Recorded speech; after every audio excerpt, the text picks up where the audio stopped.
Ce dimanche 9 novembre, une nouvelle vidéo fait grand bruit sur la scène politique camerounaise. L'opposant Issa Chiroma Bakary, toujours déterminé à contester la réélection de Paul Biya à la présidentielle du 12 octobre, a lancé un ultimatum retentissant au pouvoir en place. Dans cette déclaration filmée, l'ancien ministre, qui continue de se présenter comme le président élu du Cameroun, dénonce ce qu'il appelle un gangstarisme d'État. Il exige la libération immédiate et sans condition de toutes les personnes arrêtées dans le cadre de la crise post-électorale. Faute de quoi, prévient-il, le peuple se retrouvera en situation de légitime défense. Ce nouvel appel intervient 3 jours seulement après la prestation de Paul Biya pour un 8e mandat. Pour Issa Chiroma Bakary, les combats politiques continuent. Il fustige une situation qu'il juge intolérable et inacceptable, dénonçant les arrestations massives et les persécutions subies par, selon lui, des dizaines,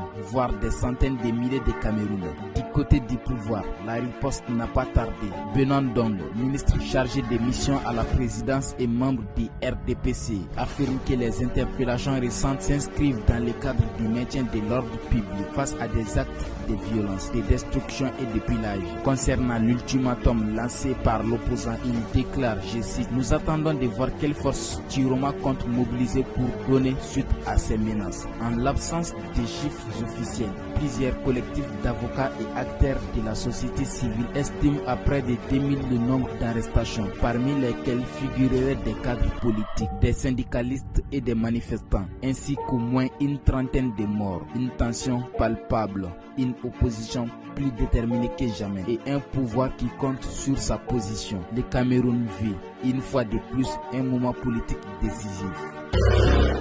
Le ministre ukrainien des Affaires étrangères, Andriy Sybiha, lance un appel solennel aux dirigeants africains, lutter contre les recrutements des mercenaires pour l'armée russe. Dans un message publié sur les réseaux X le 7 novembre, il révèle que 1400 Africains issus de 36 pays combattent actuellement pour Moscou. Ces chiffres pourraient être bien plus élevés, avertit-il, soulignant que ces mercenaires sont envoyés dans les zones les plus meurtrières et sont utilisés comme de la chair à canon. Il exhorte les autorités africaines à alerter leurs citoyens sur le sort tragique de ces combattants, beaucoup ne survivant pas plus d'un mois sur le front. Andriy Sybiha appelle également ceux déjà sur place à saisir toute occasion de déserter et à se rendre, soulignant qu'être prisonnier en Ukraine peut offrir la chance de rentrer chez soi. Du côté militaire, le général Pelistrandi juge que le nombre de mercenaires africains dans l'armée russe est relativement faible, mais il considère que l'Ukraine pourrait mieux utiliser cette situation pour dénoncer la manipulation de Moscou et mettre en lumière la diversité des nationalités impliquées. Cela permettrait, selon lui, de contrer la communication russe en Afrique. Cette problématique est d'autant plus présente en Afrique du Sud, où